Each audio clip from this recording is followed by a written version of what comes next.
그 후에 암몬 자산의 왕 나하스가 죽고 그의 아들이 대신하여 왕이 되니 다윗이 이르되 한온의 아버지 나하스가 전에 내게 호의를 베풀었으니 이제 내가 그의 아들 한온에게 호의를 베풀리라 하고 사절들을 보내서 그의 아버지 죽음을 문상하게 하니라. 다윗의 신하들이 암몬 자손의 땅에 이르러 한온에게 나아가 문상하매 암몬 자손의 방백들이 한온에게 말하되 왕은 다윗이 조문 사절을 보낸 것이 왕의 부친을 존경함인 줄로 여기시나이까. 그의 신하들이 왕에게 나온 것이 이 땅을 엿보고 정탐하여 전복시키고자 함이 아니니까 하는지라. 한온이 이에 다윗의 신하들을 잡아 그들의 수염을 깎고 그 의복을 볼기 중간까지 자르고 돌려보내매 어떤 사람이 다윗에게 가서 그 사람들이 당한 일을 말하니라. 그 사람들이 심히 부끄러워하므로 다윗이 그들을 맞으러 보내 왕이 이르기를 너희는 수염이 자라기까지 여리고에 머물다가 돌아오라 하니라. 암몬 자손이 자기가 다윗에게 밉게 한 줄을 안지라. 한온과 암몬 자손은 더불어 은 1000달란트를 아람 나하라임과 아람 마아가와 소바에 보내 병거와 마병을 싹 4대 곧 병거 32,000대와 마아가 왕과 그의 군대를 고용하였더니 그들이 와서 메드바 앞에 진침에 암몬 자손이 그 모든 성읍으로부터 모여와서 싸우려 한지라. 다윗이 듣고 요압과 영사의 온 무리를 보냈더니 암몬 자손은 나가서 성문 앞에 진을 치고 도우러 온 여러 왕은 따로 들에 있더라. 요압이 왑 뒤에 친 적진을 보고 이스라엘에서 뽑은 자 중에서 또 뽑아 아람 사람을 대하여 진을 치고 그 남은 무리는 그의 아우 아비새의 수하에 맡겨 암몬 자손을 대하여 진을 치게 하고 이르되 만일 아람 사람이 나보다 강하면 내가 나를 돕고 만일 암몬 자손이 너보다 강하면 내가 너를 도우리라. 너는 힘을 내라. 우리가 우리 백성과 우리 하나님의 성읍들을 위하여 힘을 내자. 여호와께서 선히 여기시는 대로 행하시기를 원하노라 하고 요압과 그 추종자가 싸우려고 아람 사람 앞에서 나아가니 그들이 그 앞에서 도망하고 암몬 자손은 아람 사람이 도망함을 보고 그들도 요압의 아우 아비새 앞에서 도망하여 성읍으로 들어간지라. 이에 요압이 예루살렘으로 돌아오니라. 아람 사람이 자기가 이스라엘 앞에서 패하였음을 보고 사신을 보내 강 건너편에 있는 아람 사람을 불러내니 하다데셀의 군대 사령관 소박이 그들을 거느린지라. 어떤 사람이 다윗에게 전하매 다윗이 온 이스라엘을 모으고 요단을 건너 아람 사람에게 이르매 그들을 향하여 진을 치니라. 다윗이 아람 사람을 향하여 진을 치매 그들이 다윗과 맞서 싸우더니 아람 사람이 이스라엘 앞에서 도망한지라. 다윗이 아람 병거 7,000대의 군사와 보병 40,000명을 죽이고 또 군대 지휘관 소박을 죽이매 하다데셀의 부하들이 자기가 이스라엘 앞에서 패하였음을 보고 다윗과 더불어 화친하여 섬기고 그 후로는 아람 사람이 암몬 자손 돕기를 원하지 아니하였더라. 아멘. 하나님을 마음의 중심에 두고 나아간 다윗에게 하나님께서는 그가 가는 곳마다 함께하사 모든 적을 쳐 물리쳤던 것을 우리가 역대상 18장에서 함께 보았습니다.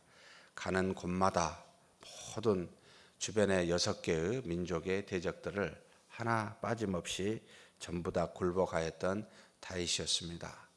그가 무엇보다도 하나님과 하나님의 계를 중심에 두고 살았기에 그리고 하나님 앞에 나가 항상 묻고 기도하였기에 하나님이 그 이와 같이 어디를 가든지 이기게 하셨다라는 교훈을 우리가 어제 함께 나누었습니다.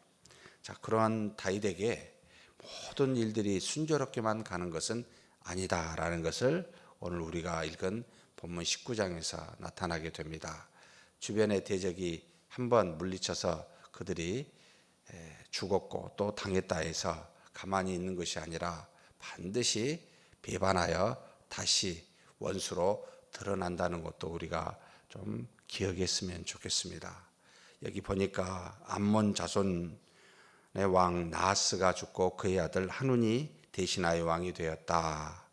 나하스에 대해서 이리저리 찾아봐도 기록이 많이 없습니다. 다만 암몬 자손의 왕 나하스 이렇게 유명하게 나온 곳은 이스라엘 백성이 사무엘에게 나아가서 우리도 암몬 사람들의 왕 나하스의 그 나라와 같이 우리에게도 왕을 주시옵소서라고 기록했는 곳에 거기에 그렇게 나와 있습니다. 어떻게 이 나하스가 다윗과 화친하여 좋은 관계를 맺었는지는 성경 어디도 기록되어 있지 않습니다. 그런데 다윗이 그의 아버지 나하스에게 베푼 그 호의를 생각하여 조문 사절단을 그 아들 한운에게 보내게 됩니다. 그런데 이 암몬 자손의 방백들 한운의 부하들이겠지요. 나와서 한운에게 이야기합니다. 다윗의 조문 사절을 보낸 것은 왕의 부친을 존경해서 보낸 것이 아니요, 여기 우리나라 이 암몬을 염탐하러 정복하려고 영탐하러 보낸 사절단입니다. 이렇게 말하는 장면이 나옵니다. 하나님의 자녀 또 하나님의 백성 된 우리가 밖에 나와 또 누군가에게 선의를 베풀고 호의를 베풀 때마다 그것을 그렇게 너무 고맙습니다, 아주 감사합니다라고 받아들이지 않는 경우가 많다는 것을 기억하셔야 됩니다. 오히려 우리의 선의를 그들은 곡해하거나 또는 의도적으로 그것을 다르게 생각하여 원수되게 하는 일들이 비일비재함을 꼭 기억하셔야 됩니다. 아니 어쩌면 의도적으로도 그런 경우들이 더욱 많다는 것도 아셔야 됩니다. 우리가 이 땅에 살면서 직장 생활을 할 때나 또는 세상에서 우리 한국 교회가 마찬가지입니다만 얼마나 많은 욕을 먹고 있는지 모릅니다. 작은 것이 크게 확대되거나 또는 우리가 생각한 선의가 오히려 곡해되어 나아가는, 지금 세금 문제 때문에도 납세 문제 때문에도 참 여러 가지 이야기들이 많이 나오고 있습니다만 어찌되었든 하나님을 향해 또는 세상을 향해 선의를 갖고 사는 믿음의 사람들이 세상으로부터 좋은 대접을 받을 것이다 라고 우리는 생각해서는 아니 됩니다. 항상 절대 그렇게 대접을 할 리가 만무합니다. 왜 그렇겠습니까? 하나님의 자녀들은 빛의 자녀라. 세상은 여러분 어둠 속에 있음을 기억해야 됩니다. 이미 하나님을 떠나 오랜 기간 배반한 삶으로 살아온 그들이기에 빛을 여러분 견딜 수 없어 합니다.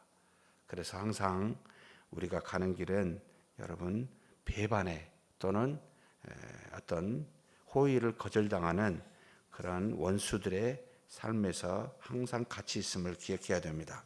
어떤 일이 있습니까? 이 사절단의 수염을 깎아 버립니다. 이스라엘에게는 머리와 수염을 일단은 깎지 않고 머리는 적당히 자르는 것이 그들의 관례였습니다. 그런데 수염을 깎았다라는 것은 옛날에 우리 이조 시대에 상투를 자른 것과 같은 굉장히 치욕스러운 그와 같은 일이었고, 그리고 옷을 엉덩이 중간까지 잘라버렸습니다. 밑으로 잘랐는지 위로 잘랐는지 알 수는 없습니다. 다만 잘라서 수치를 주게 됩니다. 이와 같은 모욕을 당한 일을 다윗이 듣게 되고 그들로 하여금 여리고에서 다 수염이 자라거든 들어오라 라고 이야기하게 됩니다. 암몬 사람들이 스스로 깨닫습니다. 다윗에게 미움을 받았다는 것. 당시의 다윗은 어느 누구도 감히 이렇게 대적할 만한 그런 존재, 그런 나라가 아니었습니다. 굉장히 막강한 그와 같은 나라였음을 알고 있기에 그들이 스스로 미움을 산 줄 알고 이제는 주변 나라에게 도움을 요청합니다. 은 1000달란트, 한 달란트는 3000세겔이고 한 세겔은 11.4g이 됩니다. 도합 계산해 보면 약 은 1000달란트는 31톤 정도 되는 무게입니다. 31톤이 어느 정도인지는 참 여러분 트럭을 생각하고 우리가 2.5톤, 3톤, 4톤짜리 조그만 트럭인데 31톤은 거대한 트럭 몇 대에 실을 만한 것이죠. 그래서 주변에 그 위에 가장 강대국이라고 생각했었던 당시는 위에 아람이고 밑에 애굽입니다. 주변의 나라는 비슷비슷하다고 보면 됩니다. 이 암몬이 아람의 강대국에게, 그러나 이스라엘이 그 다윗이 한번 하다레셀이라는 18장에 나오죠. 정복했었던 아람이기도 했습니다. 그런데 그들에게 은 1000달란트를 보내서 병거 32,000대 마아가 왕과 그 군대를 고용하게 되고 그들은 다윗과 싸우기 위해서 나오게 됩니다. 다윗이 듣고 이스라엘 전체를 보내지 아니하고 다윗의 용사들을 모아서 보내게 됩니다. 숫자는 나와 있지 않습니다. 가서 보니까 암몬 자손은 성읍 앞에 모여 있고 아람 군대는 또 다른 쪽 들에 있어서 이 요압 군대 사령관이 두 군대로 나눠서 싸움을 하게 합니다. 자기의 동생 아비새는 암몬 자손을, 자기는 이제는 아람 군대를 대항하여 섰을 때 어떻게 됩니까? 돈을 주고 산 용병은 어떻게 되죠? 이 요압이 나오는 것을 보고 싸우지도 아니하고 도망가게 됩니다. 그리고 암몬 자손은 도망간 아람 군대를 보고 스스로 도망하여 성읍으로 들어가게 됩니다. 그래서 요압 군대는 싸워보지도 아니하고 승리를 얻고 예루살렘으로 돌아오게 됩니다. 근데 여기서 몇 가지 정도 좀 교훈을 우리가 배울 필요가 있다라는 생각이 듭니다. 이 요압이 양쪽의 군대 대적을 향하여 싸울 때 아비새와 자기를 나누면서 이와 같은 이야기를 합니다. 12절에 이르되 만일 아람 사람이 나보다 강하면 아비새 보고 내가 나를 돕고 만일 암몬 사람이 너보다 강하면 내가 가서 너를 돕겠다 라는, 여러분 사역의 법칙이 여기에 한 가지 참 중요하게 교훈을 주고 있습니다. 우리가 어떤 일을 감당할 때 당신의 몫이 있고 내 몫이 있습니다. 우리가 주의 일을 감당할 때 주어진 직분에 따라 이 일과 제 일이 있습니다. 그런데 일을 하다가 어느 한쪽의 일은 쉽고 어느 한쪽이 어려울 수가 있습니다. 그런데 이 일은 당신의 일이고 지금 내게 주어진 것은 내 일이니까 당신은 당신의 몫을 하고 나는 내 몫만 합시다 라고 하는 자세가 사역의 원리에서는 아니다. 주 안에서 주 일을 감당할 때 혹시 내가 약하면 내가 가서 너를 돕고 또 내가 약하면 너가 나와서 좀 도와주라 라고 하는 동역의 원리를 이 요압이 아비새에게 말하고 있습니다. 주의 일을 감당할 때는 여러분 우리는 이 아람이나 암몬 사람과 같이 수를 가지고 일을 감당하지도 않습니다. 그리고 또 돈으로도 그 일을 감당하지 않습니다. 우리는 믿음으로 일을 감당합니다. 근데 믿음으로 감당할 때 연약한 사람이 가지고 있는 그 믿음이 강한 사람이 돕는 동역의 원리를 우리는 꼭 기억했으면 좋겠습니다. 당신의 일을 하고 나는 내일 합니다 라는 게 아니고 반드시 어렵고 힘들면 가서 그 일을 도와주는, 내 일이 아니고 같은 주의 일이다. 그래서 뭐라고 이야기를 하고 있습니까? 13절입니다. 너는 힘을 내라. 우리가 우리 백성과 우리 하나님의 성읍들을 위하여 힘을 내자. 여호와께서 선히 여기시는 대로 행하시기를 원하노라. 이 일이 무슨 일입니까? 우리를 위하고 하나님의 성읍들을 위한 것이라는 겁니다. 우리 자신뿐만 아니라 하나님이 이루시고자 세우시고자 한 그 성읍들을 위한 것이다. 하나님의 나라를 위한 것이다. 그러니 비록 이 일들이 나눠져 있지만 힘들고 어렵고 도움이 필요하면 얼마든지 서로 함께 동역하여 돕는 일이 필요하다라는 것을 가르쳐주고 있습니다. 사랑하는 성도 여러분, 우리 주변에 혹 어떤 일이 힘들어 혼자 하고 계신 걸 보시거든. 여러분, 저 일은 내 일이 아니야, 나는 관심이 없는 일이야 라고 외면하지 마시고 여러분 가서 도와주십시오. 조금이라도 옆에서 함께 있는 것이 굉장한 힘이 됩니다. 우리는 믿음으로 사는 사람들이요, 하나님의 나라를 함께 세워가는 사람들입니다. 그러나 세상은 돈을 가지고 싹쓸 받고 하는 것이 세상입니다. 그래서 그들은 믿음으로 나오는 사람들을 감당할 수가 없게 되어 있습니다. 도망가게 됩니다. 수가 많아서가 아니라 믿음으로 당당하게 나오기 때문에 대항할 수 없음을 스스로 아는 겁니다. 돈으로 수로 계산해서 온 사람들은 당당하게 믿음으로 나가는 사람 앞에 이길 수가 없음을 알고 있습니다. 그러니 그렇게 수가 적더라도 당당하게 나가되 서로 돕는 저와 여러분이 되었으면 좋겠습니다. 이렇게 도망간 아람 사람이 스스로 피한 것을 보고 자기들끼리 또 뭉칩니다. 안 되겠다. 이스라엘을 향해서 싸우자라고 해서 그들이 모은 사람들이 몇 명입니까? 아람 사람들이 병거 7,000대, 보병 4만 명, 군 지휘관 하다데셀의 군 지휘관으로 소박을 보내서 싸우게 됩니다. 이때는 이스라엘이 다윗의 이스라엘 전체를 모읍니다. 용사들만 보내지 않습니다. 그래서 그들을 향해 진치고 그들을 싸워서 완전히 다 죽여버립니다. 그러자 그제서야 하다데셀의 친아들이 어떻게 합니까? 화친하여 섬기고 그 후로는 아람 사람의 암몬 사람 돕기를 원치 아니한다. 여기에서 우리는 조금 전쟁의 원리를 좀 볼 필요가 있습니다. 배반하여 대항해서 올 때는 우리는 어떻게 해야 됩니까? 믿음으로 당당히 나가자. 물러서거나 도망가는 것은 안 되는구나. 믿음으로 나가야 되는데 나가서 싸울 때는 죽이는 것이 목적이 아니구나.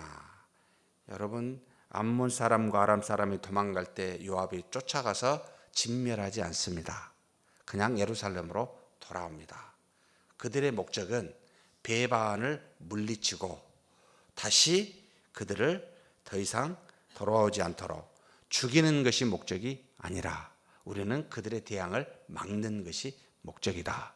그래서 전쟁은 지금도 저스트 워라고 이야기할 때 공의로운 정의로운 전쟁은 침략 전쟁을 결코 우리는 허용하지 않습니다. 방어 전쟁입니다. 대항하니까 배반하니까. 그런데 그 목적이 이루어지면 과감히 돌아서야 됩니다. 죽이지 말고 죽이는 것이 목적이 아니라는 겁니다. 그런데 정말로 싸우려고 와서 싸워와요. 그러면 여러분 거침없이 나가서 싸우셔야 됩니다. 태양에서 완전히 물리쳐야 됩니다. 그런데 이 물리치는 것이 그 다음에 어떤 목적으로 와야 됩니까? 뒤에 보니까 여기 하다데셀의 신하들이 화친하여 섬기고 다시 화친하는 것이 목적이고 다시는 배반하여 이스라엘을 대적을 못하게 하는 것이 목적이지 그들을 진멸하는 것이 목적이 아니다. 그래서 여러분 우리의 싸움은 그 정도까지 가는 것이 하나님의 뜻이구나. 세상 사람들이 올 때 당당하게 나갑시다. 도망가면 가게 둡시다. 싸웁니까? 싸웁시다. 그리고 싸움에 이기면 화친하는 겁니다. 그리고 더 이상 배반치 않도록 하는 것이 전쟁의 원리다. 이와 같이 사는 저와 여러분이 되기를 주의 이름으로 축복합니다. 하나님 아버지 감사합니다.